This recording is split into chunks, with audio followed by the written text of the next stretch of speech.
Tonight, we are not entering a tomb. We are standing beside a dream that was abandoned beneath the silent stars of southern Egypt, in a quarry that still holds the heat of the day, lies a single block of stone. It has never been moved, never raised, never completed, and yet it weighs more than 1,200 tons. This is not a ruin. It is a moment frozen in time, carved directly from the living rock. This colossal obelisk was meant to rise higher than anything the ancient world had ever seen. But something went wrong. A crack appeared, and in that instant, thousands of years ago, human ambition stopped. No tools were left behind, no explanations, only silence. Tonight, we will lie beside this unfinished giant. We will trace the marks left by hands that shaped stone without steel, and ask a quiet question. How did they ever believe this was possible? And as the desert cools, and the stars drift slowly overhead, you may find that the mystery does not keep you awake. It lets you rest inside it. Welcome to the Unfinished Obelisk. Here, in a vast open-air museum of human ambition, lies the Unfinished Obelisk. It is not a monument in the traditional sense. It never stood. It never pierced the sky. It never cast a shadow on sacred ground. It is a potential frozen in stone, a dream arrested mid-breath, a giant that chose or was forced to remain forever in the womb of the earth. Our story begins in the 18th dynasty of Egypt, likely during the reign of the formidable female pharaoh Hatshepsut. She, who built the magnificent mortuary temple at Deir el-Bahari and erected towering obelisks at Karnak, desired the ultimate statement of power, an obelisk of such staggering scale it would dwarf all others. It was to be hewn from a single flawless block of Aswan granite, the prized red gold of the pharaohs. The quarry workers selected the perfect vein. The granite here is famous for its uniformity, its strength, its warm, rose-pink hue that glows like embers at sunset. They began the process, not with dynamite or diamond saws, but with patience and a profound understanding of stone's soul. What we see today is the negative space of a masterpiece. The obelisk lies on its side, still attached to the living bedrock by its underside. It is over 41 meters long and would have weighed nearly 1,200 tons. To stand it upright would have been to create a needle of stone taller than a 10-story building, a lightning rod for the sun god Ra's blessing, a bridge between the desert floor and the heavens. But as you approach it in the fading light of day, you do not see a construction site. You see a geological event. A canyon has been carved around the obelisk's form. You walk down into this man-made gorge, the walls rising around you, and there it lies, a behemoth entombed in its own birthplace. The top is roughly shaped to a point. The sides are partially freed, but the bottom is still one with the mountain. It is not an object placed here. It is an object revealed, like a fossil slowly excavated from solid rock. The air in the quarry is different. It is heavy, still, charged with the memory of effort. The red granite radiates the day's heat long into the evening, a thermal memory of the sun. As dusk settles, the stone's color deepens from rose to a bloody crimson, then to a profound, velvety purple-black. The obelisk is not merely a thing, it is a presence. It feels watchful, patient, heavy with a story it cannot tell. As you begin to settle into this space, let the soundscape transport you. The wind is your guide. It swirls in the deep trench around the obelisk, creating low, mournful harmonics, the quarry's own pipe organ. Sand, ever the sculptor, hisses as it flows over the obelisk's rough-hewn surface. This is not the sound of abandonment, but of adoption. The desert has taken this human project into its own endless, slow workflow. Tonight, we will not rush to solve the mystery of why it was left unfinished. First, we must meet the giant. We must feel its scale, its weight, its impossible ambition. We must understand what it meant to dream in 1,200-ton increments. This is not a tale of failure, but of ambition so vast it flirted with the impossible. The obelisk's very incompletion is a more honest testament to human aspiration than 100 perfect, smaller obelisks could ever be. So, as the first stars prick through the violet sky above the quarry, walk with me to the edge of the pit. Look down upon the recumbent giant. It is not dead. It is dreaming. And in its dream, it is already soaring, erect, gleaming in the sun, the greatest monument of the ancient world. Our journey is to understand the space between that dream and this quiet, stony reality. Let us descend. A rough-hewn staircase, carved by modern hands, leads us down into the wound from which the obelisk was to be born. With each step, the scale becomes more oppressive, more magnificent. The walls of the trench rise around us, showing the brutal marks of ancient tools, long, parallel grooves where workers levered away the excess granite to free their captive giant. We reach the floor. The obelisk is now not something we look at, but something we are inside. We stand in the narrow space between its massive flank and the quarry wall. To touch it is to touch history's most ambitious what if.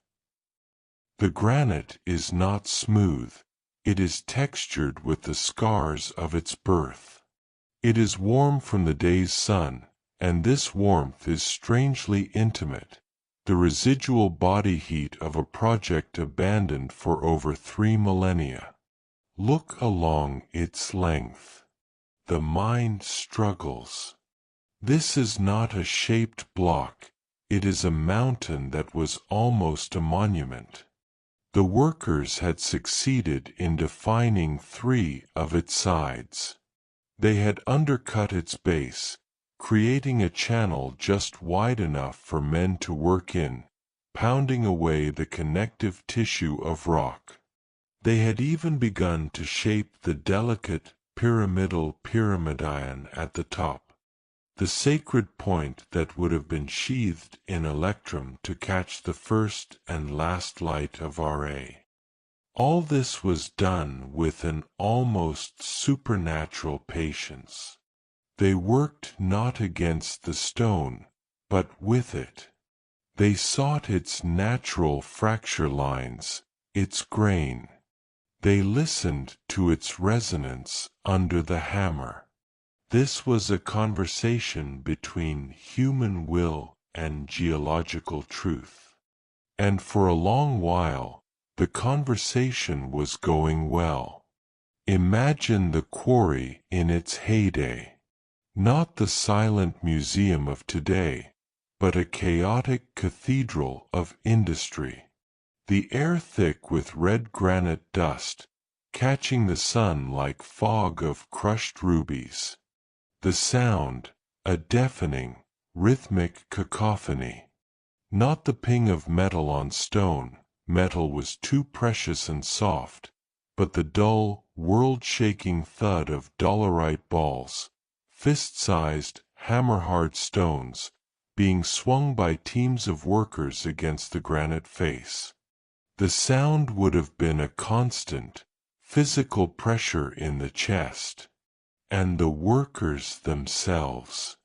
Not slaves in chains as Hollywood would have it, but skilled artisans, a rotating force of thousands. Quarrymen, sculptors, overseers, water-bearers, cooks. They lived here, in temporary villages of mud brick on the quarry's rim. Their lives were dedicated to this one act of extraction. They would have seen the obelisk take shape not over weeks, but over years. They would have measured their lives by its progress. A child born in the camp might take his first steps as the first defining groove was cut. He might be a young man swinging a dolerite hammer when the fatal flaw was discovered.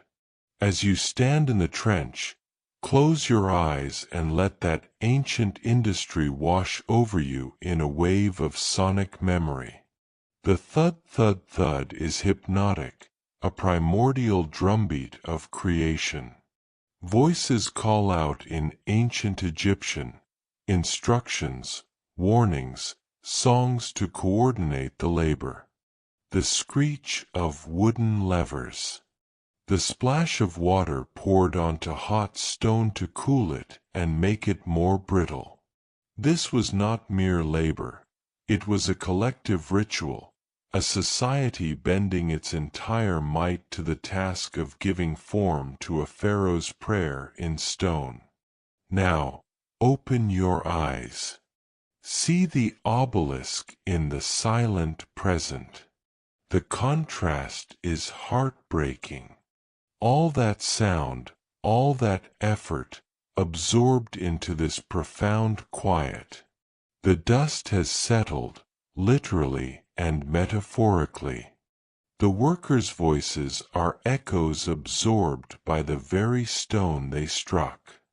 The obelisk remains, a fossilized effort, a mountain of spent human energy. Yet, there is a profound dignity in this silence. The obelisk is not ashamed of its incompletion. It wears its rough-hewn state like a badge of honesty. Finished obelisks, standing polished and proud in distant temples, tell a story of flawless triumph. This one tells a truer story, a story of ambition, effort, and the intervention of reality.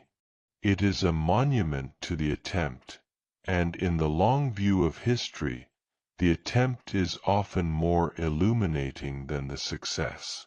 As the last of the twilight fades, the obelisk becomes a pool of deeper darkness at the bottom of the trench. The first stars reflect weakly in the few puddles of rainwater caught in hollows on its surface. It feels not like a ruin, but like a sleeping king. A king of potential. A ruler of the realm of almost. We will leave the trench soon, but before we do, place your hand flat on the granite one last time. It is not just stone you are touching. It is time. It is the concentrated ambition of Hatshepsut's reign. It is the sweat and skill of 10,000 forgotten hands. It is the moment everything stopped. It is all of that, held in a state of permanent, peaceful suspense. The giant never rose. But in never rising, it achieved something else. It became an anchor for our imagination, for our humility, for our awe at what our ancestors dared to try. It is more compelling precisely because it failed. Its story is not over. It is paused. And we are here, listening to the pause. The night has fully claimed the quarry. Above, the sky is a vast, star-strewn tapestry, but down here in the trench, we are in a world of whispered echoes and stone dreams. The obelisk is now a silhouette within a silhouette, a black absence defined by the slightly less black walls of its rocky cradle. This is when the giant speaks most clearly. Not with words, but with presence. Its sheer, recumbent mass seems to generate a gravitational field of contemplation. We are drawn to consider not just the how or the why, but the what if. What if that fatal crack had never appeared? What if the stone's heart had been as flawless as its surface promised? The chain of events unfolds in the mind's eye, the final, thunderous blow separating it from the bedrock. The agonizingly slow, inch-by-inch journey out of the trench on a lubricated causeway of Nile mud. The construction of a gigantic cedar-wood barge, a floating mountain to bear this stone mountain down the river. Its arrival at Thebes or Karnak. The decades-long construction of a ramp of sand, higher than any pyramid, to drag it upright. The moment of terrifying, glorious equilibrium as it tilts past the point of no return and settles into its base, straight and true. The polishing, the carving of hieroglyphs proclaiming Hatshepsut's glory, the sheathing of its tip in beaten gold to blaze like a captured sun ray. It would have been the crowning achievement of obelisk building, a feat so audacious it would have entered the realm of myth even in antiquity. Pilgrims would have journeyed for hundreds of miles just to stand in its shadow and feel small. But that timeline shattered. The dream path branches off into nothingness. And we are left here, in the reality of the quarry, with the ghost of that future. This ghost is what gives the site its profound power. It is a place saturated with unrealized potential. It is not an ending, it is a permanent liminal state, a doorway that was built but never passed through. As we sit with this, the soundscape transforms. The wind's drone softens, becoming the sound of waiting. It is the sound of a held breath. The obelisk is waiting. Not for completion, that chance is gone. It is waiting for understanding. For us to comprehend the scale of the ambition, the depth of the skill, the poignancy of the interruption. Look up at the stars. The ancient Egyptians saw the night sky as a celestial Nile, with stars as gods and ancestors sailing in barks of light. Perhaps they imagined a perfect, completed obelisk as a frozen column of daylight, an anti-star, holding the essence of Ra firm on earth. This unfinished one, then, is a star that never ignited. A dark star. Its power is in its latency, its unspent energy. This perspective changes everything. We are not looking at a failure. We are looking at a reservoir of ancient labor, ingenuity, and hope. That energy wasn't wasted, it was transferred into the stone itself. When you touch the obelisk, you are not touching inert rock. You are touching crystallized ambition. It is all still there, trapped in the granite matrix, vibrating at a frequency too low for human ears but felt in the soul. As midnight approaches, a deep calm settles. The quarry is at peace with its captive. The obelisk is at peace with its fate. There is no resentment here, only acceptance. The stone has made its peace with the flaw that kept it earthbound. It has become something else, a teacher. It teaches the limits of stone and the limitlessness of dreams. It teaches that the greatest monuments are sometimes the ones that remain potential, for they ask the most of our imagination. Now, it is time to climb out of the trench, to leave the giant to its eternal reverie. As we ascend the steps, the obelisk shrinks below us, but its presence does not diminish. It expands. It fills the entire quarry, then the entire desert, then the entire night. It becomes a concept, the concept of the almost was. At the rim, we turn for a final look. The trench is a black gash. The obelisk is invisible within it. But we know it is there.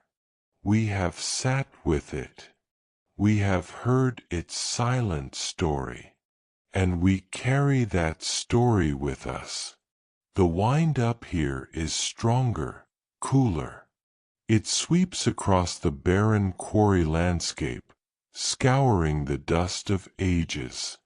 It carries away the last lingering thoughts of what might have been, leaving behind only a clean, clear awe. Awe for the attempt. Awe for the scale. Awe for the quiet dignity of this most honest of monuments. The unfinished obelisk never rose to greet the sun. But in its steadfast, grounded silence, it performs a different sacred function. It grounds us. It reminds us of our own humanity, our capacity for magnificent dreams, our encounter with unforeseen flaws, our resilience in the face of plans gone awry. It is a mirror, and in its dark, polished granite, we see our own aspirations and limitations reflected back with stunning clarity. Welcome back to the scarred and sacred landscape of the Aswan Quarry. In our first chapter, we met the sleeping giant, the obelisk that never rose. Now, we lean closer. We examine the very skin of the dream. We run our fingers over the strange, beautiful, and enigmatic scooping marks that cover the quarry walls and the obelisk itself. These are not the random gashes of brute force. They are the fingerprints of a lost technology, the calligraphy of a conversation between man and mountain. Step down into the trench once more, but this time, bring a mental magnifying glass. Approach the northern wall of the quarry, away from the obelisk. Here, the granite is adorned with long, graceful, U-shaped channels. They are smooth, almost polished in their concavity. They curve with a uniformity that defies the notion of primitive tool use. They look as if a gigantic spoon, heated to divine temperatures, was pressed into butter-soft stone and drawn downward in one fluid, relentless motion. But the stone was not soft. Aswan granite is one of the hardest stones on Earth, ranking between 6 and 7 on the Mohs scale.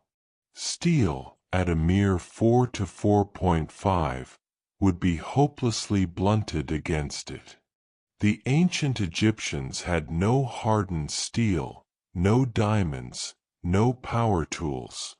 So, what made these marks? The orthodox answer, and it is a marvel in itself, is dolerite. Dolerite is an igneous rock even harder than granite. The quarrymen would have painstakingly shaped fist-sized balls or pounders from this black, volcanic stone. Then, in teams, they would have swung these dolerite hammers in a relentless, rhythmic assault on a predetermined line. But a hammer blow creates a crush zone, a shattered, messy impact crater. The scooping marks are not that. They are scooped. They have a clean, extracted quality. How could swinging a ball create a smooth, continuous channel? The secret lies not in a single blow, but in thousands of precise, overlapping blows. Imagine the process. Workers are not randomly pounding. They are tracing a line. One man holds a dolerite pick, its point pressed against the granite. Another swings a dolerite ball, striking the pick's head with immense force. The energy is transferred through the pick, focusing it onto a tiny point on the granite face. Talk. A small chip flies off.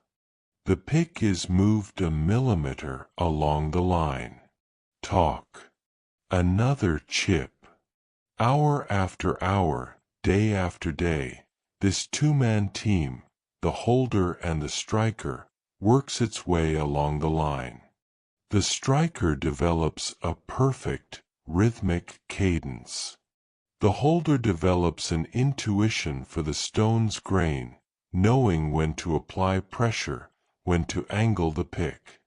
Together, they become a human CNC machine, guided by a painted line from the master architect. The resulting channel is smooth because each blow is infinitesimally close to the last. It is U-shaped because the pick's point is rounded. It is a product of amplified human precision. As you listen to the rhythmic TOK in the soundscape, let it sink in. This sound is the heartbeat of the quarry. It is the sound of civilization being carved from bedrock. It is monotonous, yet deeply intelligent. It is the sound of a problem being solved with nothing but muscle, stone, and terrifyingly patient coordination.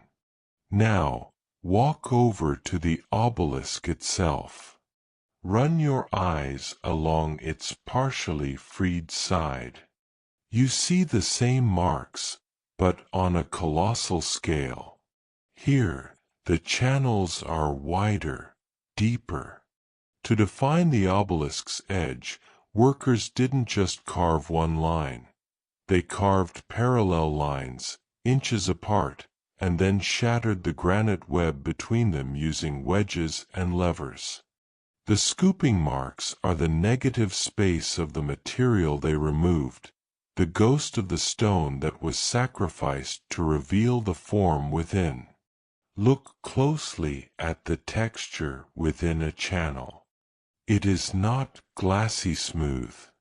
Under magnification, you would see a microscopic landscape of tiny, conchoidal fractures, the telltale sign of percussive force.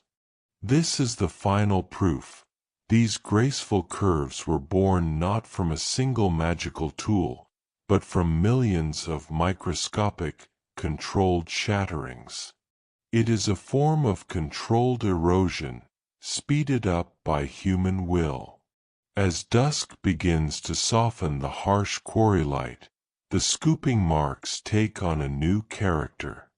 The long shadows fill the channels, turning them into lines of darkness inscribed on the rosy stone. They look like hieroglyphs from a giant's language, a script that spells out persistence, technique, time. We are not looking at tool marks. We are looking at fossilized rhythm. Each curve is a waveform, a recording of a day's work, a team's lifetime. If we could somehow play the stone like a vinyl record, we would hear the tioke tioke tioke, the grunts of effort, the foreman's chants, the occasional shouted warning. The scooping marks are the quarry's memory, etched in granite. Tonight, we honor that memory. We sit with the mystery, not to solve it with a simplistic how, but to appreciate its depth. The true marvel is not that they did it, but how they did it so well with what they had. It speaks of a culture that elevated manual labor to a high art, where geometry, geology, and grueling physical effort met in perfect, patient harmony.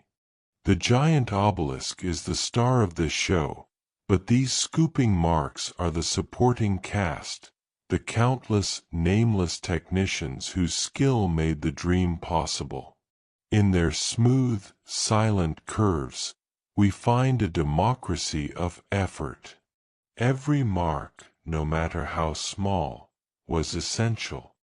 Let us now move from the general to the specific. Choose one single scooping mark on the quarry wall. A channel perhaps 2 meters long, 20 centimeters wide, and 10 deep. It is your portal. Kneel before it, as before an altar. Trace its length with your gaze. This groove did not appear by chance. It is the result of a directed energy stream. Think of the dolerite ball not as a hammer, but as a concentrator. It focuses the kinetic energy of a human arm, a force of maybe a few hundred joules, into a point of impact smaller than a pea. The granite at that point experiences pressure exceeding its compressive strength. It fails. A tiny, almost invisible flake pops off. Now, the miracle. Repetition without degradation. The dolerite ball is harder than the granite. It does not blunt meaningfully. It wears down slowly, predictably. The striker's arm tires, but another striker takes his place. The rhythm never breaks. The line advances, micron by micron, flake by flake. Over days, the cumulative effect of these microscopic failures becomes visible, a shallow dent. Over weeks, a groove. Over months, a channel deep enough to insert a wooden wedge for the next stage of the work. This process reveals an ancient, sophisticated understanding of systems. The quarry was a system. The geologists who located the flawless vein, the architects who painted the guidelines with ochre, the toolmakers who shaped the dolerite, the laborers organized into shifts, the water-bearers who prevented heat stress and dust inhalation, the cooks who provided the caloric fuel, the scribes who recorded progress. The scooping mark is the output of this system. It is a data point in a grand stone engineering algorithm. Now, place your palm flat inside the channel. The surface is smoother than the surrounding rock. Why? Because after the rough channel was pounded out, teams of workers with smaller, finer dolerite pounders and abrasive sand would have dressed the surface. They would have smoothed the worst of the percussion scars, transforming a jagged trench into this graceful, flowing form. This was not for aesthetics. It was functional. A smooth channel allowed for easier insertion of wedges and levers. It was stone carpentry. As you hold your hand there, feel the temperature difference.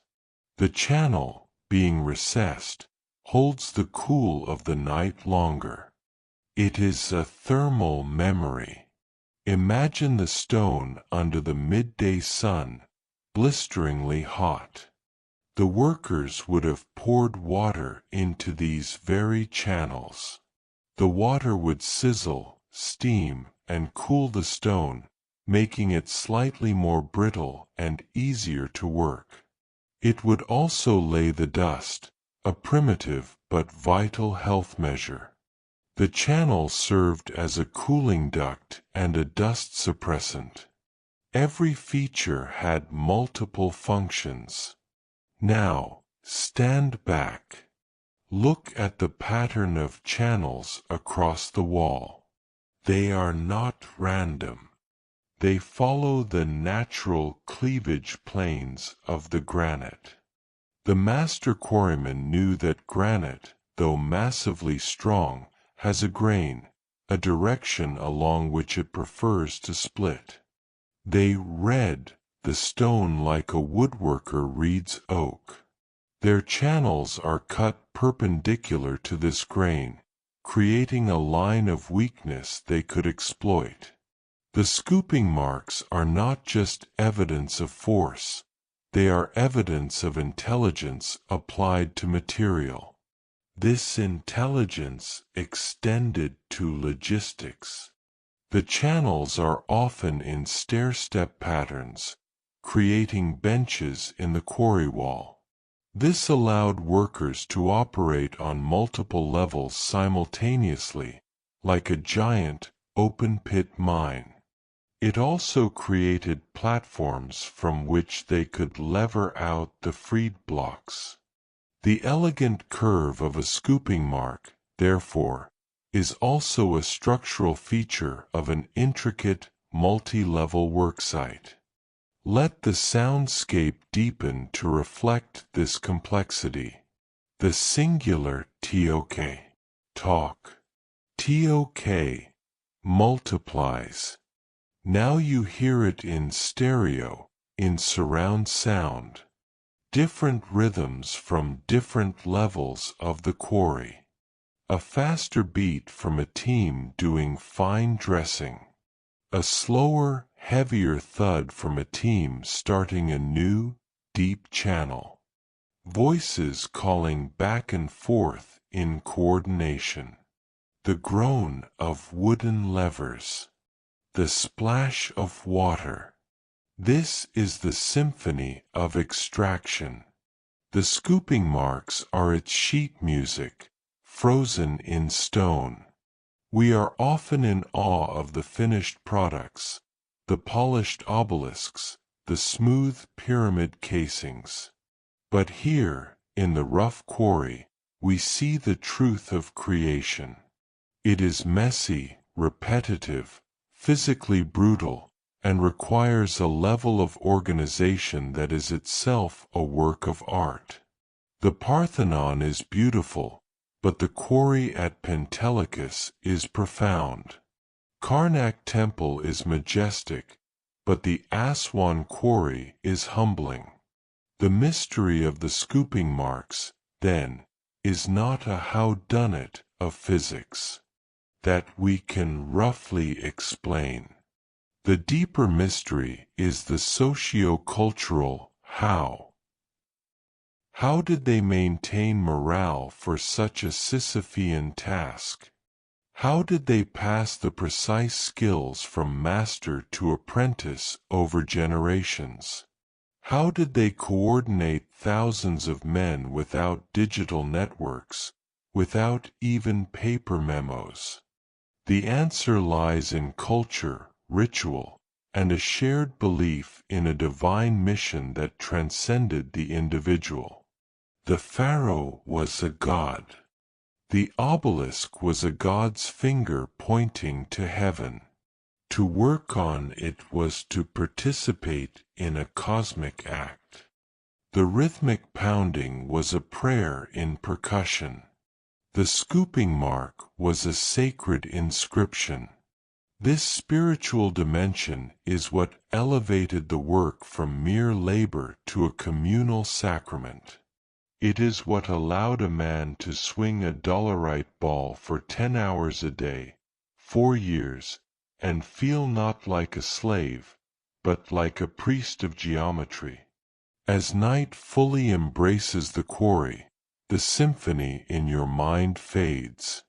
The channels are now just dark lines in dim stone. But their lesson remains.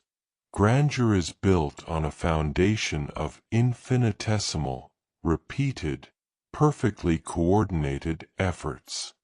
The scooping mark is the atom of ambition, and the unfinished obelisk is the molecule they almost assembled. We have dissected the physics, the logistics, the culture. We have listened to the symphony of stone on stone.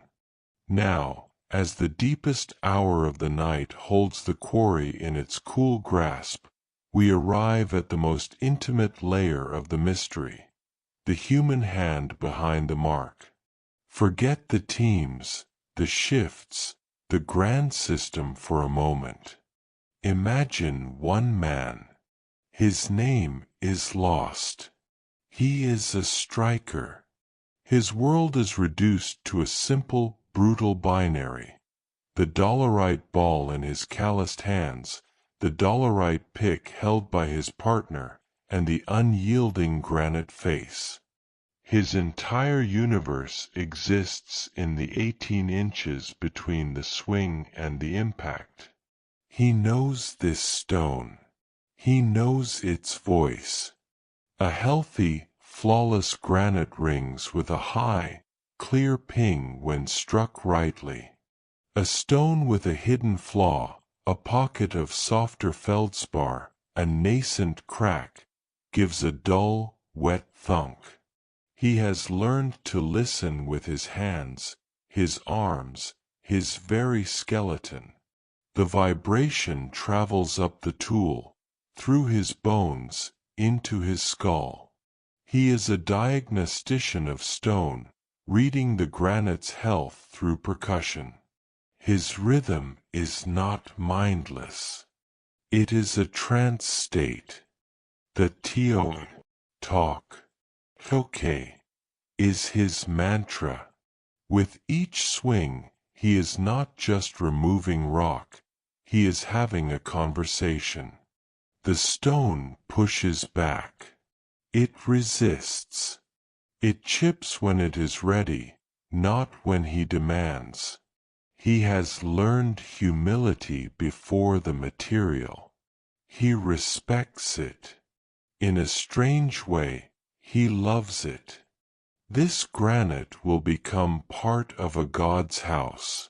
He is not destroying stone, he is liberating form from the mountain's soul. Now, look at a single scooping mark not as an engineering feature, but as this man's diary. The slight wobble in the channel's curve halfway down? That was the day his youngest child fell ill with fever. His focus wavered. His partner, the holder, compensated, guiding the line true. The channel deepens more rapidly at the end.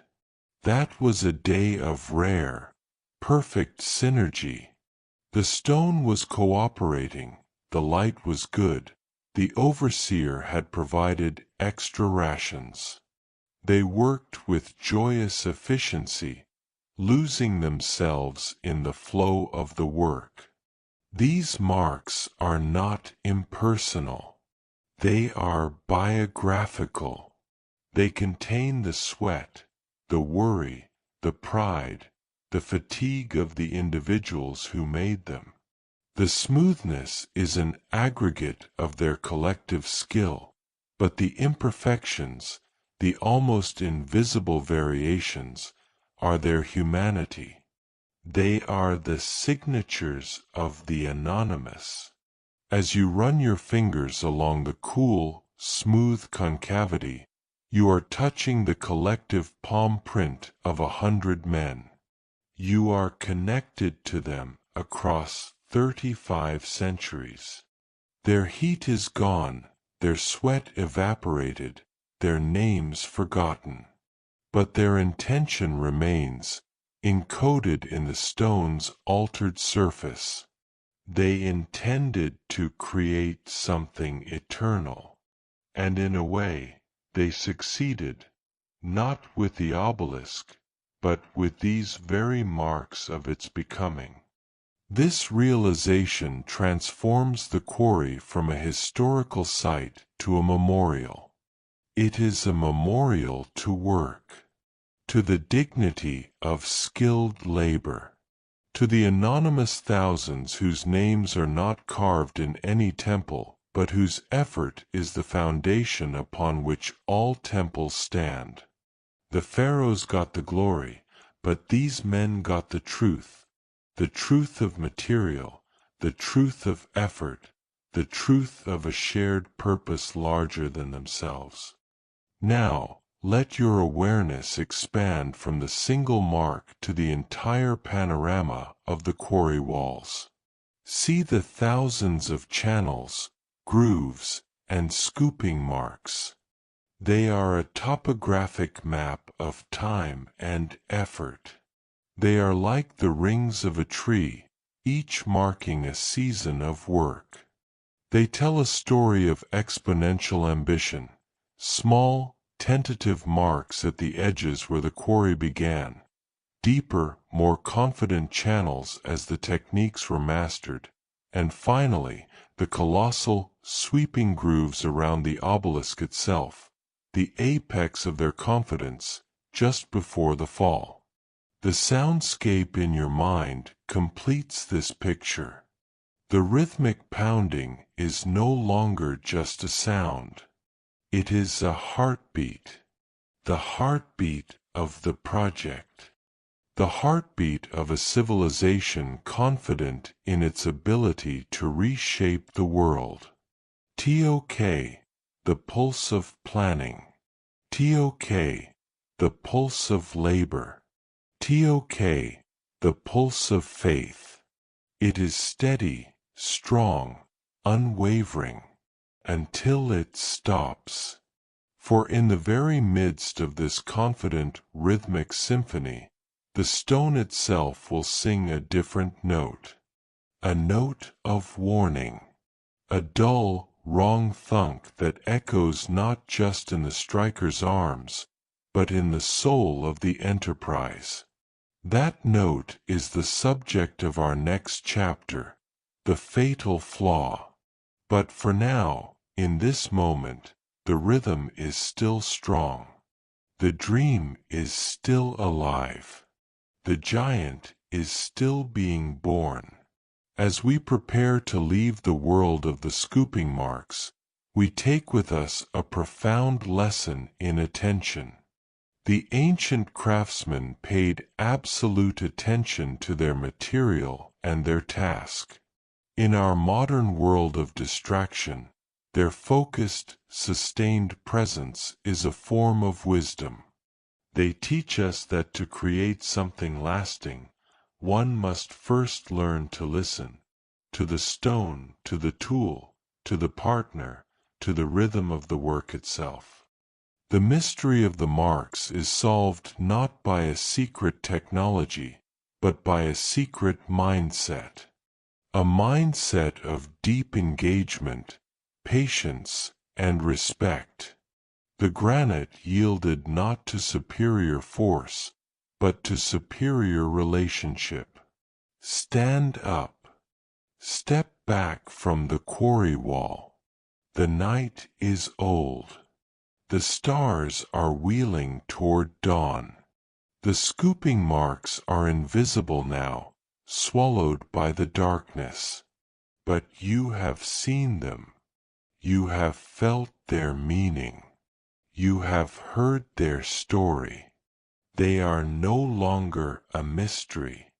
They are a testament written in the hard language of granite, declaring that for a brief, shining moment, humanity conversed with a mountain as an equal, and almost one. Welcome to the turning point. We have lived in the rhythm of creation. We have felt the synergy of man and mountain. Now, we witness the moment the conversation turns. The symphony of extraction is about to hit a dissonant chord from which it will never recover. This is the story of the fatal flaw, not just a crack in stone, but a fracture in time, ambition, and collective hope. Let us return to the quarry at the height of its activity. The obelisk is nearly freed. Perhaps 2/3 of its gargantuan bulk has been undercut from the bedrock.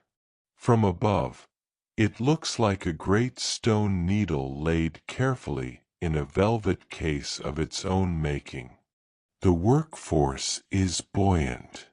They can see the end. They are carving history.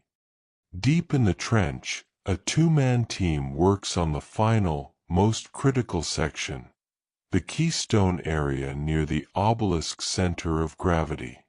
This is where the stresses are greatest, where the stone must be flawless to bear the unimaginable tensions of being lifted, moved, and raised.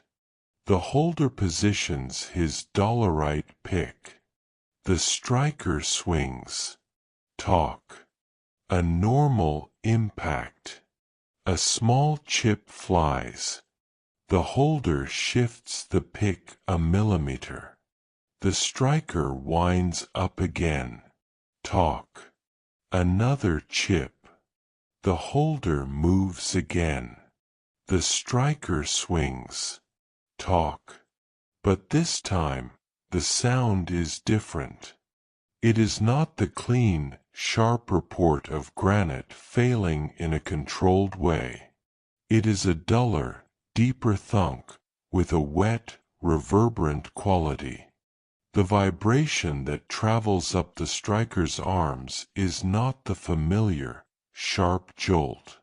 It is a low, sickening buzz, like striking rotten wood. Both men freeze. In the sudden silence, a new sound emerges. A sound that chills the blood of any quarryman, a faint, almost musical tink, tink, tink. It is the sound of tiny fragments of stone, dislodged by the blow, trickling down an invisible fissure deep inside the granite. It is the sound of a mountain whispering a secret it has kept for 100 million years. The holder slowly pulls his pick away. Where its point had been, a hairline crack, finer than a spider's silk, damp with rising groundwater, has appeared on the freshly exposed surface. He touches it. The crack is cold. It drinks the warmth of his finger. He looks at his partner. No words are needed. They have just heard the death knell of the project. News travels through the quarry not with shouts, but with a wave of silence. The rhythmic pounding stops, first in their section, then in adjacent ones, then across the entire site. The symphony ends not with a crescendo, but with a sudden, breath-held rest. Thousands of men stand still, tools in hand, looking toward the epicenter. The only sound is the wind and that infernal, delicate tink, tink, of falling grit. The master architect and the chief quarryman are summoned. They descend into the trench, their faces grave. They examine the crack. It is not on the surface. It is not a simple stress fracture from the work. It is a pre-existing flaw, a fossilized weakness in the granite's heart, a secret fault line hidden from the most skilled diagnosticians. The groundwater seeping along it proves it is deep, likely running through the core of the obelisk. In that moment, a calculation is made, not with numbers, but with generations of ingrained stone lore. The obelisk, once freed, will be subjected to immense bending forces.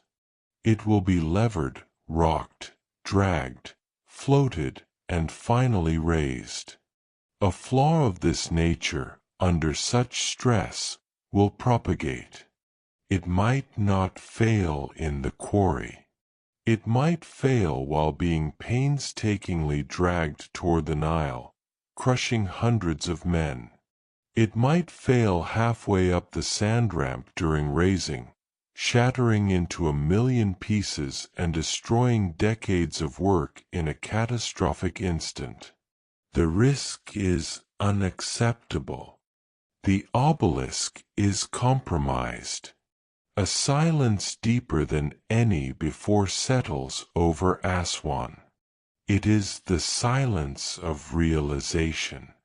The soundscape in your mind now is this silence. It is a physical pressure. It is the sound of 1,200 tons of ambition becoming, in an instant, 1,200 tons of dead weight. It is the sound of a future being erased.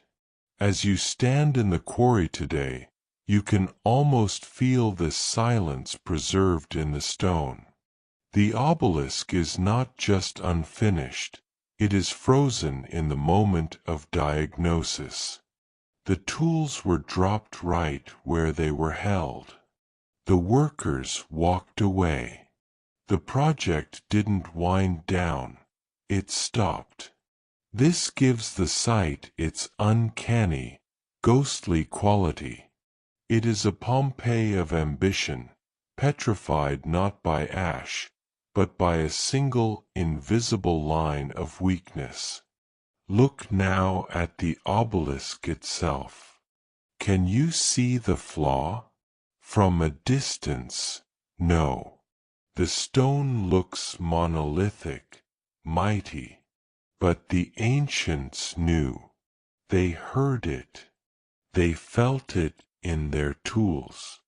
And they made the only rational, yet heartbreaking, choice a civilization capable of such a project could make.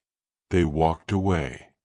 They did not try to salvage it by cutting it smaller. The sacred geometry was irreparably broken. An obelisk was a divine symbol of perfection. A flawed one was worse than useless. It was an insult to the gods. So they left it. A titanic monument to a dream that the very earth conspired to forbid. As night falls on our imagining, let the soundscape hold that profound, decision-filled silence. It is a heavy quiet, full of the ghost of what might have been. The wind returns, but now it sounds different, no longer a companion to industry, but a lonely mourner, whistling through the abandoned trench. The decision to abandon was not a single event, but a slow, sickening unraveling. Let us stay in that quarry in the days and weeks that followed the discovery. The initial, stunned silence gives way to a low hum of activity, but of a different kind. This is the sound of dismantling hope. First, the rituals of closure. Priests would have been summoned, not for a blessing, but for a propitiation. The stone, once a vessel for divine essence, was now a potential vessel for bad luck, for the anger of the earth god Geb. Ceremonies were likely performed to cool the stone's rebellious spirit, to thank it for its service, and to formally release the workers from their sacred oath to it. Offerings of beer, bread, and incense might have been left in the trench, not for the dead, but for a dream that died. Then, the logistical retreat. The vast support system that fed, watered, and housed thousands begins to reverse its flow. The scribes tally the final accounts. The toolmakers collect the dolerite hammers and picks, many left right where they fell, to be reused on a future, more fortunate project. The gangs of workers are reassigned. Some may have gone to the quarries across the river to work on the smaller, successful obelisks that did rise. Others returned to their villages, carrying a strange story of a giant that was born flawed. But what of the emotional landscape? For the master architect, it was a professional and spiritual catastrophe. His life's work, the pinnacle of his art, lay fractured before him. He might have run his hands over the crack daily, as if his touch could heal it, praying to Ta, the god of craftsmen, for a miracle that did not come. For him, the flaw was a personal failure, a misreading of the stone's soul. For the striker who landed the fateful blow, the guilt could have been crushing. Even though the flaw was pre-existing, he was the instrument of its revelation. He might have felt marked, cursed. The beautiful rhythm of his work was forever associated with disaster. Did he ever swing a hammer again with the same confident joy? And for the thousands of anonymous workers? Their relationship with the obelisk was different. It was not their masterpiece, it was their daily reality. 4 years, their lives had a clear, monumental purpose: free the giant. That purpose gave their brutal labor meaning. Now, that meaning was voided. They left behind not just a stone, but a part of their life's effort, a mountain of their sweat, rendered instantly historical, a relic of failure rather than a beacon of success. There is a particular grief in wasted effort, a hollow feeling that no ceremony can fill. Now, step forward in time, past the departure of the last worker. Watch as the quarry is reclaimed by natural silence. The wind, no longer competing with the sound of industry, becomes the dominant force. It begins its own, infinitely patient work. It carries desert sand into the trench, filling the channels and scooping marks around the obelisk, slowly burying the evidence of human effort. Rainwater, rare but torrential when it comes, collects in the trench, seeping into the fatal crack. In winter, it freezes and expands, performing a slow-motion version of the wedge-splitting technique the humans had mastered. The crack widens, almost imperceptibly, over centuries. The obelisk is now alone with the elements, and a new relationship forms. The flaw is no longer a tragedy, it is a feature. It becomes a conduit, a home. Lichen finds purchase in the damp crack. Seeds blown by the wind lodge there, and a stubborn, thorny plant takes root, its roots prying the stone apart with biological patience. A small lizard uses the crack as a highway, a hiding place. The flaw, which spelled the end of a human dream, becomes the beginning of a microecosystem. This is the second life of the flaw, as an agent of integration. The perfect, monolithic obelisk would have resisted nature. It would have stood aloof, a geometric alien on the landscape. But the flawed, abandoned obelisk is permeable.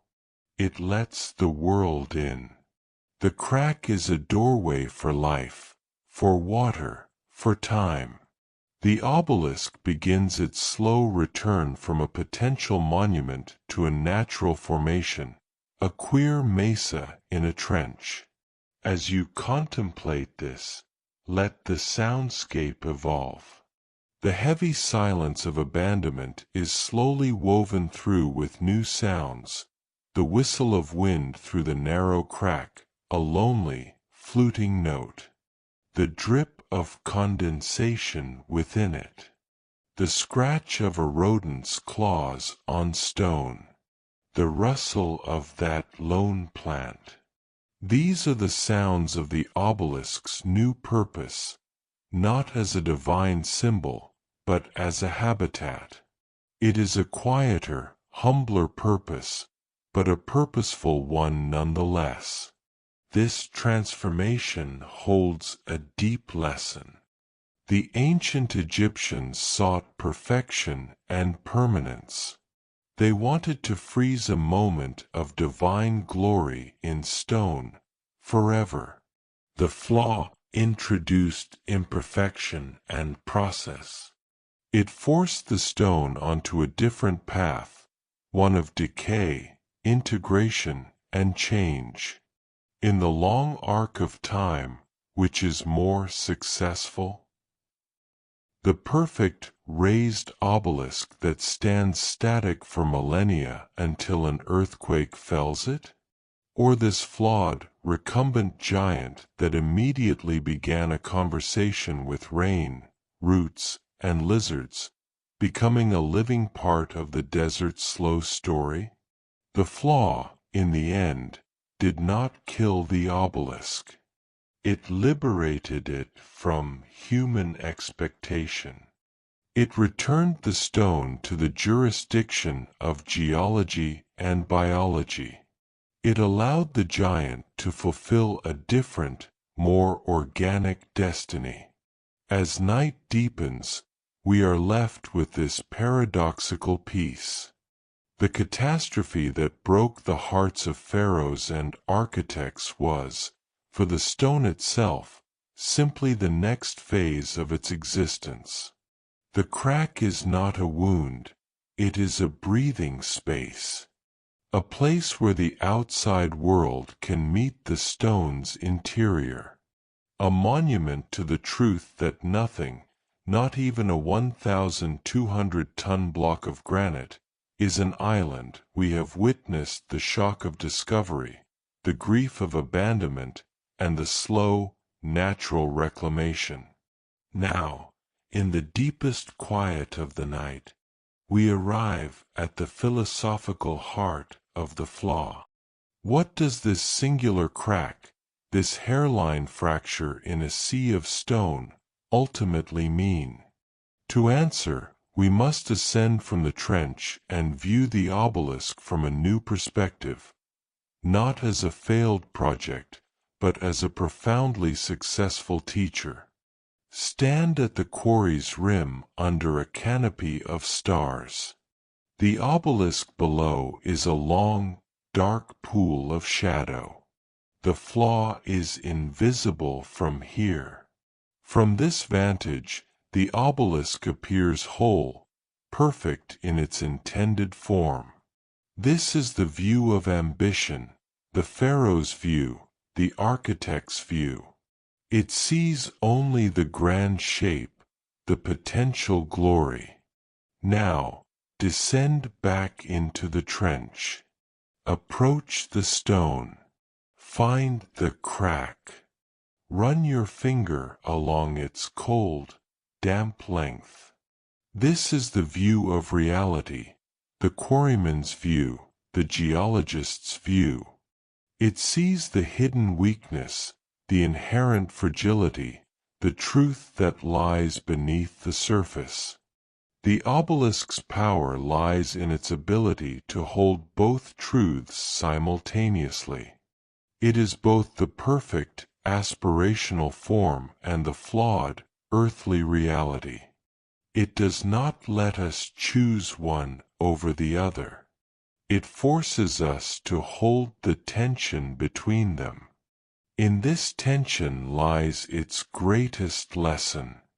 The flaw teaches us humility before material. The ancient Egyptians believed they could impose perfect, sacred geometry onto the natural world. The crack reminded them that nature has its own geometry, its own flaws, its own hidden laws. It is a dialogue, not a monologue. The most skilled architect is still a guest in the house of geology. The flaw teaches us the value of the unfinished. A finished obelisk in a temple tells a single, official story: we triumphed. This unfinished one tells 1,000 stories, of hope, skill, effort, error, loss, and adaptation. It is a more complex, more human, and ultimately more interesting narrative. It invites us in, asks us to wonder, to empathize, to complete the story in our minds. A perfect monument ends the conversation. A flawed one starts it. Most importantly, the flaw teaches us about time. Human time is linear. Plan, build, complete, dedicate. Geological time is cyclical. Form, stress, fracture, erode, reform. The crack is where these two timelines collided. Human time stopped abruptly.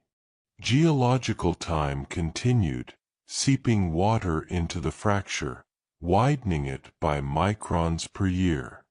The obelisk is a clock that measures the intersection of these two scales. It shows us our endeavors as brief, brave annotations in the vast margin of deep time. As you sit beside the flaw in the silent quarry, let this understanding settle. You are not sitting beside a mistake. You are sitting beside a sacred intersection. A place where ambition met reality, where human will met earthly law, and where a new, unintended meaning was born. The soundscape now reflects this layered truth. The deep silence is still there, the silence of abandoned human ambition. But layered over it are the subtle, active sounds of the flaw's geological life. The infinitesimal creak of stone adjusting to temperature change, the ping of a tiny crystal contracting, the eternal, patient seep of moisture. These are the sounds of the obelisk's ongoing story, the story it tells to the earth itself, long after its human story was cut short. This is the flaw's final gift, peace through perspective. The initial moment of discovery was one of shattering disappointment. But from the vantage point of millennia, that disappointment has been metabolized. It has become part of the object's essence, a key ingredient in its unique beauty and power. The obelisk is not despite the flaw, it is because of it. The flaw defines it, gives it character, makes it relatable. We see our own struggles with imperfection mirrored in its stone face, as the first hint of pre-dawn light begins to soften the eastern sky. Take one last look at the crack. In this dim light, it appears not as a black line, but as a silver thread. It looks almost precious, like an inlay of meteoric iron. It is the obelisk's unique signature, the mark that sets it apart from every other monument on earth. We will soon leave this trench, this flaw, this giant. But we carry its lesson with us, that our grandest plans will always encounter hidden fractures. That success is not the absence of flaws, but the grace with which we integrate them. That sometimes the most enduring legacy is not the perfect achievement, but the poignant, beautiful, and honest story of the attempt. The unfinished obelisk did not fail. It succeeded in becoming something far more rare than a finished monument, a mirror for the human condition. It shows us our reach, our grasp, and the gentle, humbling space between. Welcome to the realm of the impossible, made routine. We have explored the birth, the flaw, and the abandonment of the giant. Now, we engage in a breathtaking thought experiment. What if the crack had never appeared? How would the ancient Egyptians have moved this 1,200-ton behemoth from its rocky cradle to a temple hundreds of kilometers away? This chapter is a celebration of their unbuilt genius, a masterpiece of stone logistics that exists only in plans, in collective knowledge, and in the shadow of what they achieved with slightly smaller, yet still unimaginably heavy, obelisks. First, we must comprehend the scale. 1,200 tons. Imagine 200 adult African elephants. A modern heavy-lift crawler transporter. The weight is not just a number. It is a force. It is a force that crushes whatever is beneath it unless that support is perfectly distributed. It is a force that resists change in direction with terrifying inertia. To move it is to declare war on physics, and the Egyptians were master generals in that war. The process begins in the quarry itself, with freeing the giant. The obelisk, even after being undercut, is still attached along its base. The final separation is a moment of supreme delicacy. Workers would have tunneled further beneath it, creating spaces to insert wooden wedges. Not iron, not steel, hardwood, likely acacia or tamarisk, shipped from a river. Now, the wedging ceremony. Teams would have taken positions along the obelisk's length. At a signal, they would have begun tapping the wedges, not hammering, in a precise sequence. Tap, tap, tap from the north end. Tap, tap, tap from the south.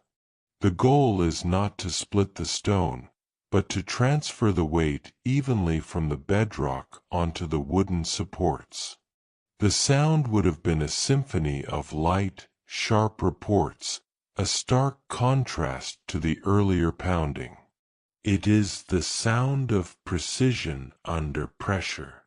As the wedges bite deeper, the groaning begins, the sound of the obelisk's entire weight shifting onto a temporary wooden skeleton. This is the first moment of truth. If the wedges are placed wrong, or the stone has an unseen flaw, a cruel irony, it could crack now, catastrophically. But in our flawless scenario, the groan deepens, settles, and then, silence. The obelisk is now resting on wood, detached from its mother stone. It is an orphan of geology, ready to be adopted by human engineering. Next, the journey out of the trench.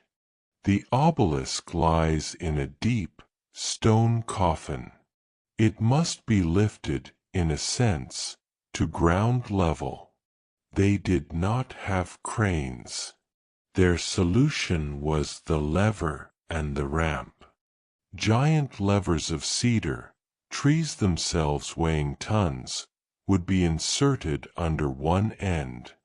Teams of hundreds of men would pull down on ropes attached to the lever's ends, using their collective weight as a counterbalance. Heave. The groan returns, sharper now. Heave. The obelisk's end rises, perhaps a hand's breadth. Stone blocks and wooden cribbing are shoved into the gap. The lever is reset. Heave. Another few centimeters. This process, repeated thousands of times, would walk the obelisk up a sand and rubble ramp built against the side of the trench. Imagine the scene, a mountain of men, a forest of ropes, a symphony of coordinated shouts, and a stone god inching its way toward the sky with agonizing slowness. The soundscape is one of massive, controlled effort, the grunt of thousands, the shriek of ropes under tension, the crunch of the ramp settling under the incremental load. The ramp itself is a work of art. It is not just piled sand, it is compacted and reinforced with clay, gravel, and likely reed matting to prevent the sled from digging in. It has a gentle, calculated slope, steep enough to be manageable, shallow enough to control the descent. It is a temporary mountain built to move a mountain. Finally, the obelisk reaches the desert floor. It now lies on its side, atop a colossal wooden sled. This sled is not a simple platform. It is an engineering marvel, likely made from dozens of giant cedar logs, lashed together with hemp ropes the thickness of a man's thigh. The runners are coated with a slick slurry of Nile mud, a constantly replenished lubricant. The obelisk is secured to this sled with more ropes, perhaps even plastered into a nest of mud brick to prevent shifting. Now, the real journey begins. Before it is a path, cleared and leveled, leading to the Nile.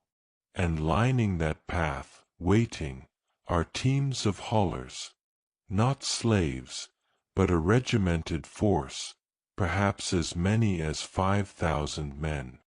They are connected to the sled by a spider's web of ropes.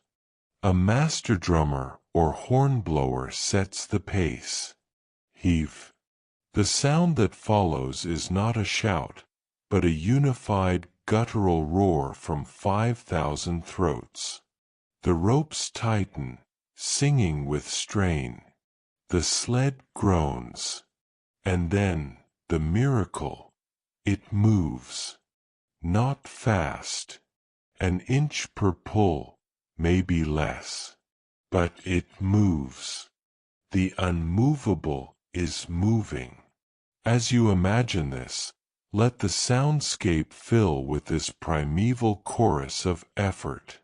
It is not a sound of pain, but of purpose. It is humanity, organized into a single, living machine, performing a feat that would be daunting even with modern machinery. Each heave is a collective heartbeat. Each inch gained is a victory over gravity. This is where we will pause our journey, with the giant in motion, a stone river beginning its slow flow toward the life-giving Nile. The logistical genius on display is humbling. It reveals a civilization that understood physics intuitively, that could marshal and motivate manpower on a scale we can barely conceive, and that possessed a serene confidence in their ability to reshape their world according to a divine plan. The sled is in motion. Its progress is measured not in miles per hour, but in feet per day. A dedicated road crew marches ahead, continuously leveling the path, reinforcing weak spots, and wetting the mud lubricant before the runners. This is a mobile public works project, a civilization on the march for a single, sacred purpose. Now, we encounter the first major obstacle, a change in direction. The path from the quarry to the river is not a straight line. It must curve around outcrops, descend gentle slopes, and finally turn sharply to align with the prepared causeway leading into the Nile. How do you turn a 1,200-ton mass on a primitive sled? The answer is a combination of differential pulling and rotational leverage. The ropes are not all attached to the front. They are arrayed along the sides. To turn left, the master of haulers signals the teams on the right side to pull harder, or even for the left side teams to act as a brake. The sled, pivoting on its lubricated runners, begins a slow, grinding arc. It is not a turn, it is a negotiated reorientation. The sound is of ropes creaking at different tensions, of men adjusting their footing in the sand, of the sled's runners complaining as they scrape sideways. It is a sound of controlled chaos, a testament to the hauler's training and the foreman's spatial genius. Days turn into weeks. The obelisk's journey becomes the rhythm of the land. Villagers along the route would have known it was coming for years. They would line the path, not just as spectators, but as participants in a moving festival. They would bring water for the haulers, food, encouragement. The obelisk's transit becomes a pilgrimage of stone, drawing the community into the orbit of the pharaoh's divine will. Finally, the Nile glints on the horizon. The end of the land journey is a specially built stone causeway that slopes gently into the river. This is a critical interface. The sled must be transferred from solid ground to a floating vessel without a moment of uncontrolled movement, without a hint of tilt that could stress the stone or capsize the barge. Waiting in the water is the barge.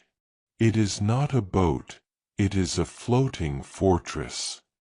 Built from the wood of countless cedar trees, its hull is massively reinforced. It likely consists of two parallel hulls with a gap between them, a catamaran design, for stability. The gap is where the obelisk will lie. The barge itself is ballasted with stones to sit low in the water, its deck nearly flush with the causeway. The transfer is the most delicate operation yet. The sled is painstakingly inched down the causeway until its runners are over the barge's deck.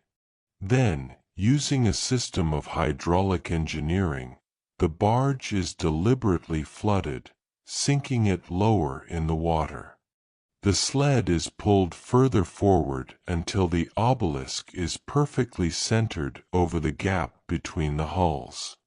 Then the water is pumped out, using chaudhuffe lifts or human chains with buckets, and the barge rises, lifting the obelisk from its sled as it ascends. The sled is now weightless on the deck. It can be disassembled. The obelisk rests, cradled in the heart of the vessel, its weight borne by buoyancy. The soundscape during this operation is one of tense, watery silence punctuated by precise commands. The splash of ballast stones being jettisoned. The gurgle of water being let into the hulls. The creak of timbers accepting the unbelievable load. The shouted orders that must be perfectly timed. It is a ballet of mass and displacement. With the obelisk secured, the barge is now ready for its voyage. But it cannot sail. It is far too heavy, too ungainly. Its propulsion is another form of hauling. Dozens, perhaps hundreds, of smaller towboats fan out ahead of it on the Nile. Thousands more haulers line the riverbanks, pulling on tow ropes that stretch from the bank to the great barge. The river itself becomes a liquid road, its current an ally to be managed. The voyage downstream to Thebes or Karnak would have been a spectacle of the age. Imagine the sight, a floating mountain of stone, gliding silently between the green banks of the Nile, surrounded by a flotilla of boats and a riverbank crawling with human ants pulling endlessly. By night, the barge would be tied up, fires twinkling along the shore where the haulers camped. The obelisk would lie under the stars, a silent, starlit passenger on the world's most important river. This phase of the journey has its own soundscape, the lap of water against the colossal hull, the chant of the riverside haulers keeping time, the distant cries of river birds, the sigh of the wind in the papyrus reeds. It is a more peaceful sound, the sound of gravity defeated, of weight becoming weightless, of stone learning to swim. Throughout this entire multi-year process, the true miracle is not any single technology.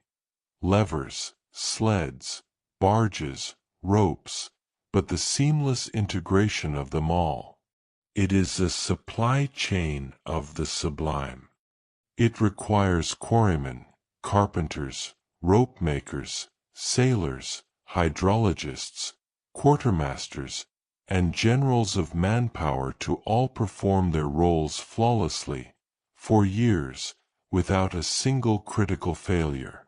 It speaks of a society with phenomenal organizational depth, a civilization that could think in decades and execute with seasonal precision. The unfinished obelisk never took this journey, but the knowledge of how to move it existed. It was in the muscles of the haulers, the calculations of the architects, the seasoned eyes of the barge captains. That knowledge is the true, invisible monument. And in our imagination, we have just witnessed it in action, a ghost journey of a ghost obelisk, a testament to what they knew how to do, even if this particular stone never felt the lick of Nile water on its flank. Our ghost barge has reached its destination. Before us lies the sacred precinct of Karnak, let us say, a forest of stone columns, towering pylons, and already a few soaring obelisks piercing the sky. Our giant's journey is not over. It has traded a river of water for a river of sand. The final, most audacious act awaits: the raising. The barge is nudged into a specially dug canal that leads right to the base of the sand ramp. This ramp is the sister of the one in Aswan, but infinitely grander.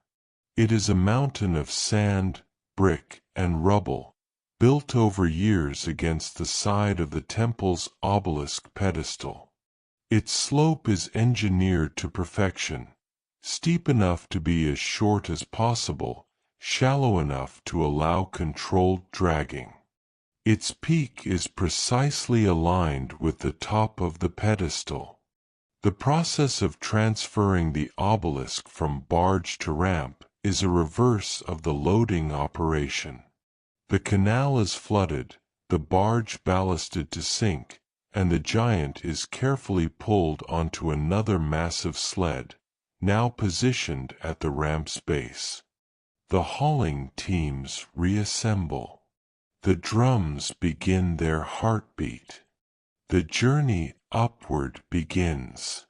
This is the ascent into eternity. Every inch gained is against gravity's full, unrelenting pull.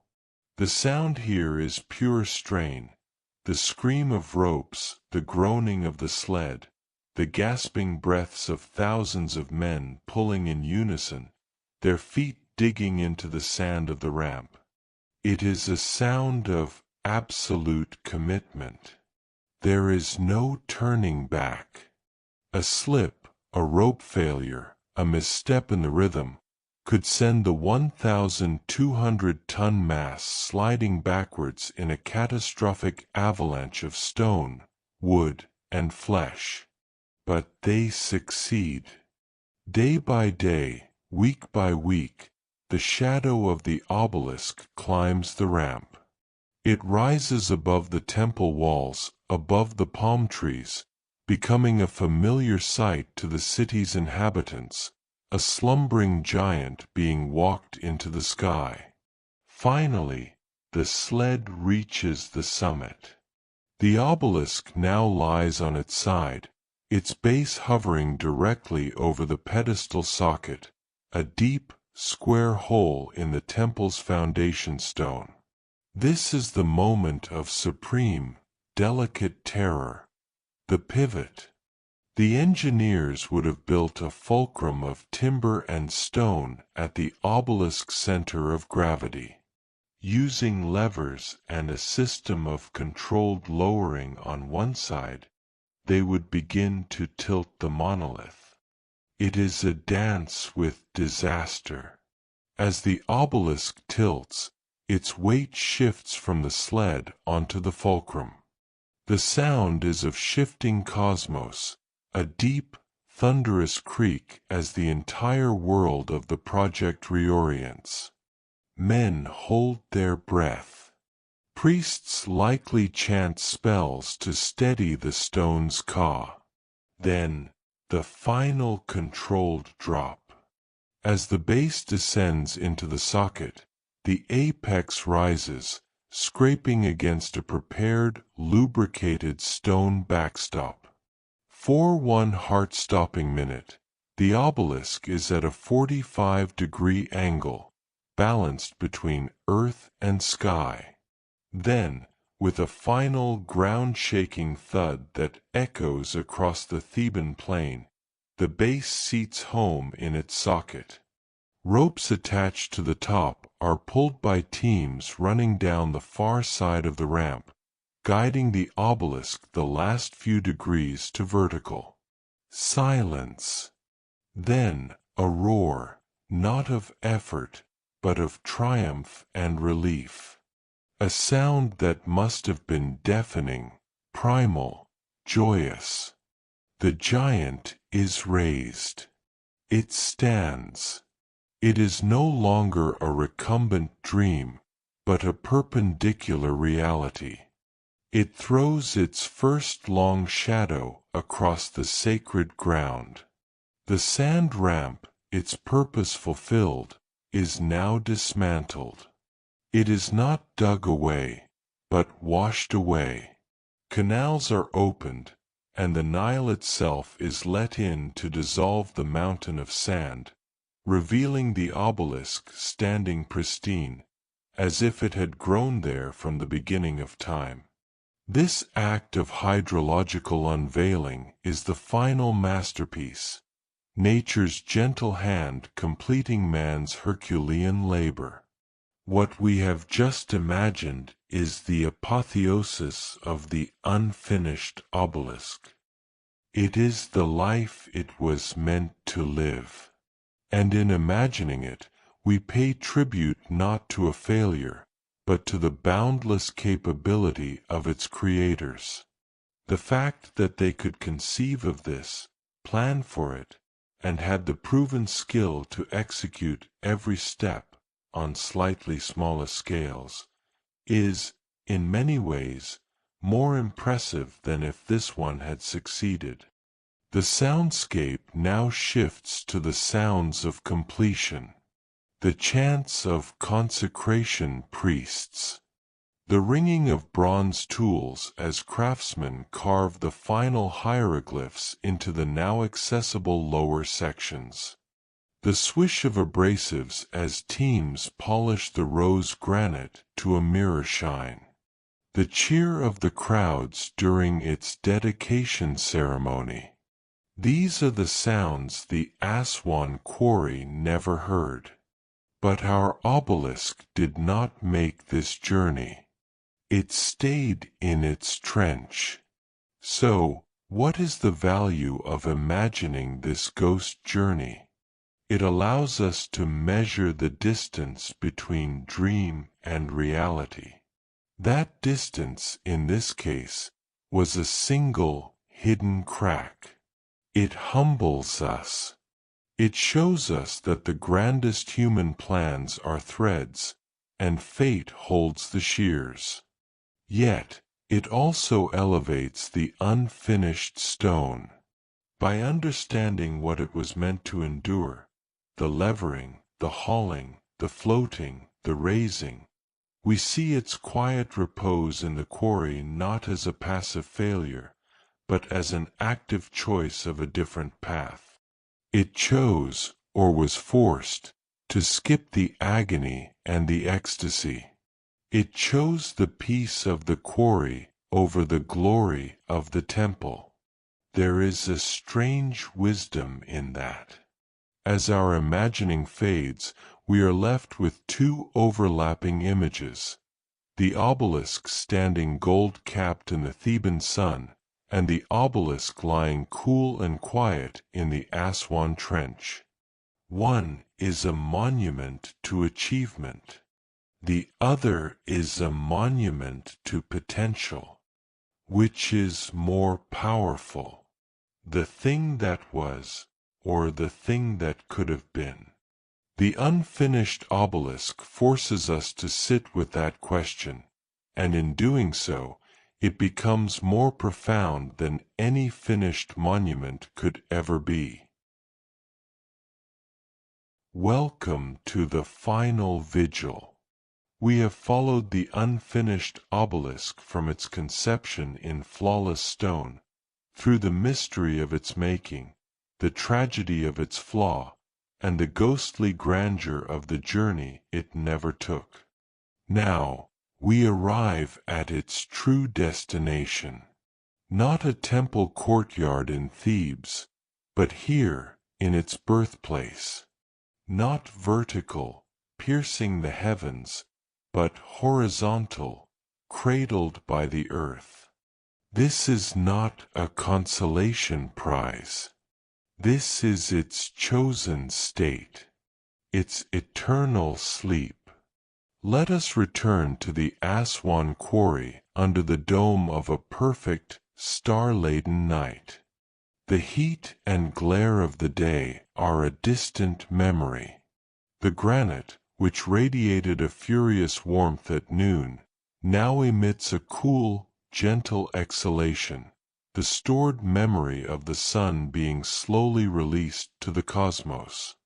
The obelisk is no longer a project or a failure.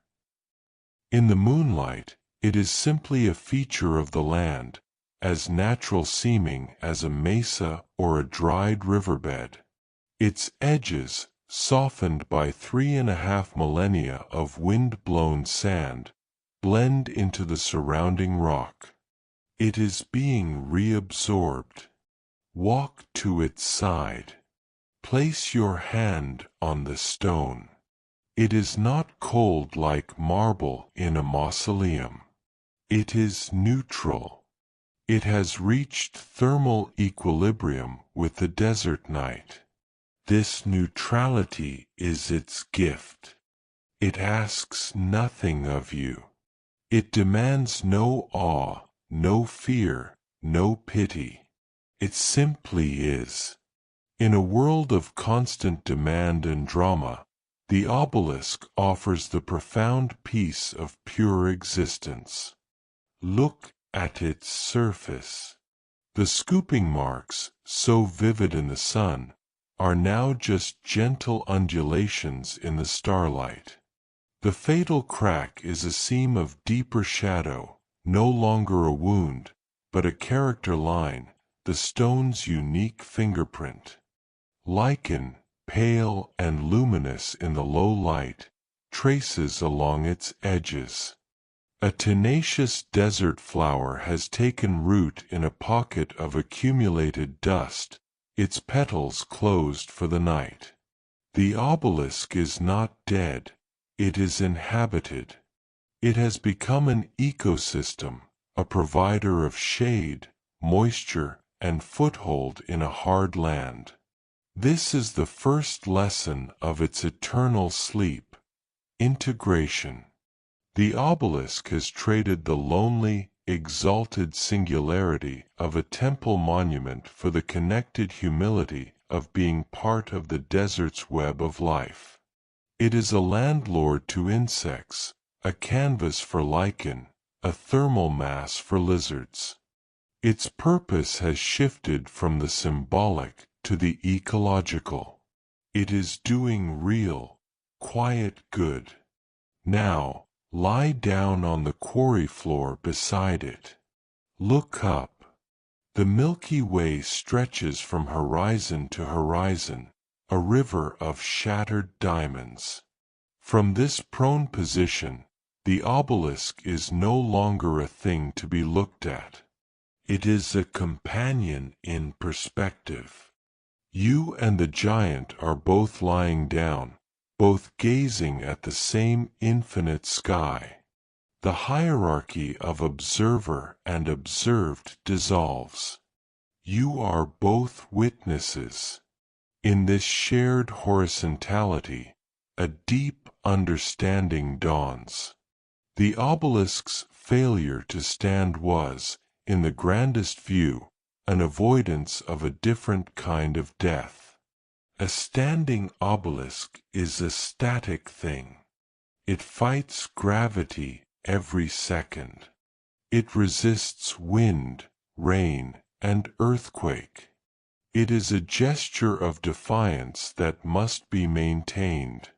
Its fate is to be worn down, toppled, broken, a victim of the very forces it defied. But this obelisk, by remaining prone, surrendered to gravity at the start. It accepted the embrace of the earth.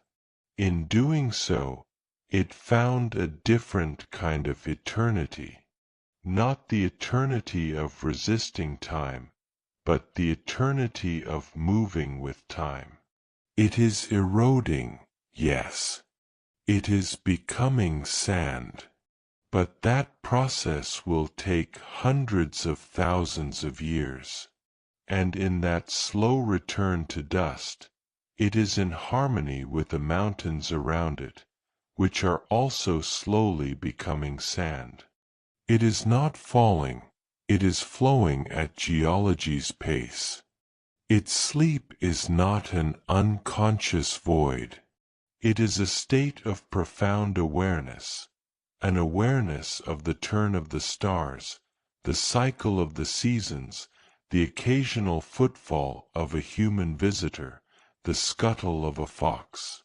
It is aware in the way a mountain is aware, silently, imperturbably, across a scale of time that makes our frenetic human consciousness seem like a mayfly's flutter. As you breathe in the cool, clean air, let your own sense of time slow. Match your breath to the imperceptible settling of the stone.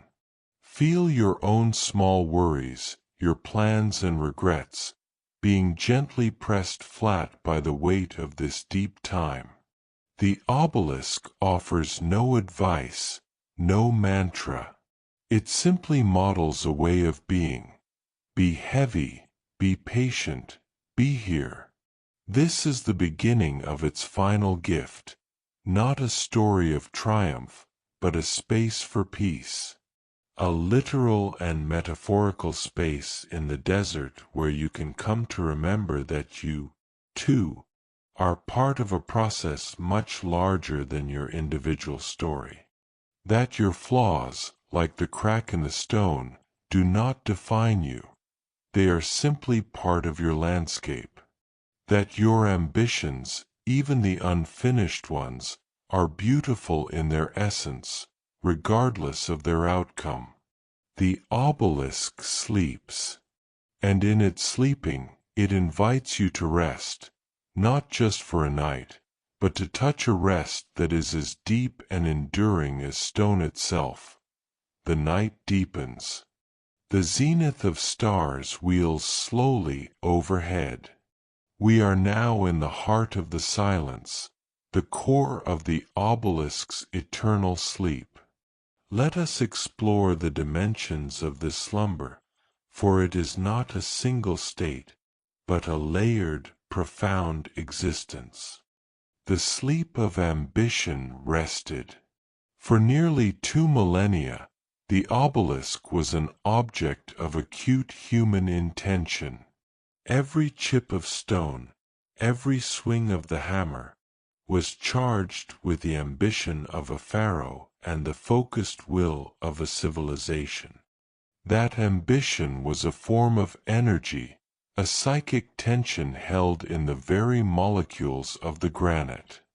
When the work stopped, that energy did not vanish. It dissipated. It seeped back into the stone, into the ground, into the air. The obelisk is no longer straining to become something else. It is at peace with being exactly what it is, a magnificent, flawed, recumbent block of Aswan granite. Its sleep is the sleep of ambition laid down, of striving finally put to rest. This is a deeply relieving sleep. It is the sleep that comes after a long, hard endeavor, even if the endeavor was not completed. There is honor in that rest. The sleep of time absorbed. The obelisk is a sponge for time. It has absorbed 3,500 years of days and nights, of wars and peace, of empires rising and falling on the Nile it never traveled. Each grain of sand that has blown across its surface has left a microscopic record of the wind's mood that day. Each drop of rare rainwater that has seeped into its crack carries a memory of a particular cloud. The obelisk does not remember these events as a historian would. It incorporates them. They have become part of its physical substance, altering its texture, its chemistry, its very resonance. Its sleep, therefore, is not empty. It is saturated with history. To be near it is to be near a dense, silent archive of millennia. This is a sleep full of dreams, not human dreams, but the dreams of the desert itself, dreams of vastness, of patience, of slow change. The sleep of purpose transformed. Its original purpose, to stand as a solar symbol, was aborted. But in nature, nothing is wasted. A fallen tree in a forest does not lament that it is no longer standing. It becomes a nurse log, a habitat, a source of nutrients. So it is with the obelisk. Its purpose has transformed. It is now a sundial for the moon, its long shadow tracing slow arcs across the quarry floor each lunar month.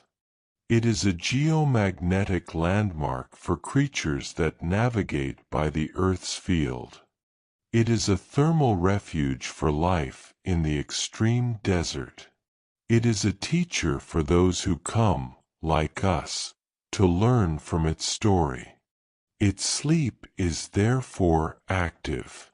It is a state of being that serves new, unexpected, and quietly vital functions. It is the sleep of a monarch who has become a sage, whose power is no longer in command, but in silent, pervasive influence. As you internalize these layers, let the soundscape reflect them. The silence now reveals its own textures. There is the high, thin hum of starlight vibrating on the stone's surface, a sound too faint for ears, felt as a tingle on the skin. There is the subsonic pulse of the Earth's own rotation, a beat felt in the gut. There is the occasional click of a contracting mineral crystal within the granite, a tiny sigh of adjustment to the cooling night. These are the sounds of the obelisk's metabolism of time. It is not a static sleeper. It is a dynamic one, engaged in the slow, subtle processes of being a massive object in a living universe. Now, consider your own presence here. You are a brief, warm, conscious flicker beside this immense, cool, timeless presence. This contrast is not meant to diminish you. It is meant to liberate you. The obelisk's sleep shows that it is okay to stop striving. It is okay to be incomplete. It is okay to let your story be one of quiet presence rather than loud achievement. Its eternal sleep gives you permission to rest, not as laziness, but as a wise integration with the larger rhythms of existence. In its company, you may feel your own internal cracks, your flaws, your regrets, your unfinished business. The obelisk does not judge them. It mirrors them. It says, "Look at me. I have a crack that stopped an empire's project. And yet, here I am, beautiful, at peace, part of the world." Your cracks do not disqualify you from peace. They are the very openings through which peace can enter. This is the second great gift, the sanctification of the unfinished. In a culture obsessed with completion, success, and flawless final products, the obelisk stands, or rather, lies, as a testament to the holiness of the intermediate state. The journey is sacred. The attempt is sacred. The pause is sacred. The sleep is sacred. As the night reaches its absolute still point, The obelisk seems to dissolve into the landscape. The boundary between it and the surrounding stone blurs. It is becoming one with the quarry, its individual identity softening. This is the final stage of its sleep, the return to undifferentiated being. It is not dying, it is merging. Its sleep is the doorway to this merger. We are privileged to witness it in this state, while its form is still distinct, while its story is still legible to us. In another few thousand years, it may be just a peculiar ridge in the rock, its story guessed at only by the most discerning geologist. But for now, it sleeps, and in its sleep, it dreams. Dreams of the journey it never took, of the sky it never touched, and of the deep, satisfying earth that holds it forever. A delicate change begins in the east. Not light, but a lessening of darkness. The fierce, crystalline clarity of the starry night softens at the edges, as if the sky is taking a deep, gray breath. The obelisk's long night watch is nearing its end. But this is not an awakening. This is a turning in its sleep. In this liminal hour, the obelisk performs its most subtle and profound magic. It becomes a bridge between night and day, between the timeless and the temporal. Its cool granite surface begins to sense the sun's approach long before our eyes can see it. The molecules on its eastern flank start to vibrate with a faint, anticipatory warmth. The crack, that seam of shadow, begins to lose its nightly dampness, preparing for the dry heat to come. This daily transition is the obelisk's only movement. It does not travel, does not rise, does not fall. It cycles. It participates in the fundamental rhythm of the planet, the warming, the cooling. This is its new, eternal ritual. A ritual of passive participation, of being a stable note in the daily song of light and dark. Now, the first true light, a sliver of molten gold, etches the horizon. It does not strike the obelisk yet. Instead, it strikes the high cliffs of the opposite quarry wall, setting them ablaze. For a few minutes, the obelisk lies in a pool of cool, blue shadow, watching its own future of light play out on the stage above it. It is a patient spectator to its own potential illumination. Then, the light begins its descent. It flows down the quarry walls like golden lava, filling the trench with a rising tide of day. It touches the obelisk's pointed pyramid ion first. That tip, meant to be sheathed in electrum to greet the dawn, is now ignited with simple, rose-gold sunlight. The glow spreads, sliding down the obelisk's length, transforming its color from ashen gray to warm pink, to the deep, fiery red that gives Aswan granite its soul. In this moment, the obelisk is fulfilling its purpose, but in a way its builders never envisioned. It is not catching the sun's first light from a towering height to channel it down to a sacred altar. It is being warmed by the sun. It is receiving the light, absorbing it, storing it in its mineral heart to release through the coming night as that gentle, residual heat. Its purpose is no longer symbolic, it is thermodynamic. It is a battery in the desert's energy cycle. It is a servant of the sun, not a monument to it.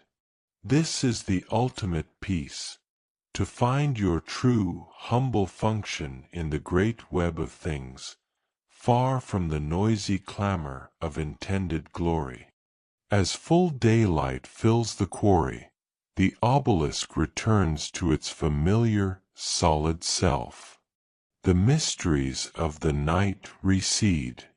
The scooping marks are clear. The crack is visible. Tourists will soon arrive, their voices breaking the silence. But the essence of its sleep remains. The peace we felt in the dark is not banished by the light. It is translated. It becomes the peace of patient endurance, of sitting through the heat of the day as calmly as it sat through the cold of the night. Our vigil is over. We have kept watch with the sleeping giant. We have learned its layers. We have heard its silent story. Now, we must take our leave. But we do not leave empty-handed. We carry 4 gifts from the unfinished obelisk. The gift of scale. Our problems, our ambitions, our lives feel vast to us.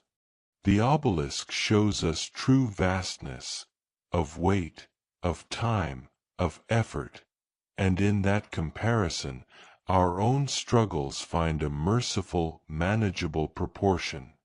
The gift of imperfection. The crack did not ruin the obelisk, it made it interesting. It gave it a story, a personality, a vulnerability we can relate to.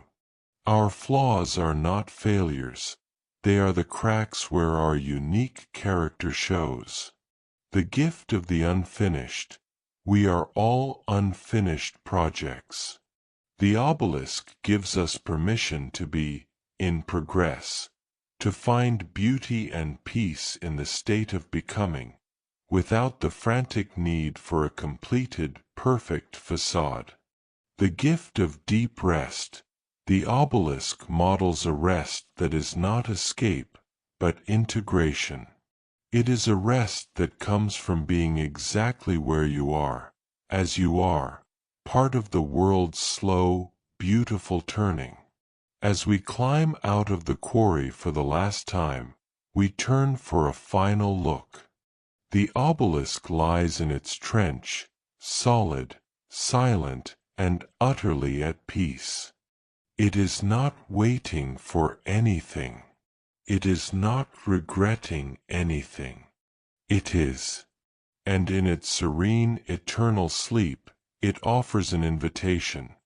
Whenever the world feels too loud, too demanding, too focused on completion and triumph, remember the giant in the red granite trench.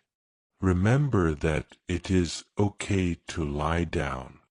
It is okay to be still. It is okay to let the sun warm you and the night cool you, and to call that a life well lived.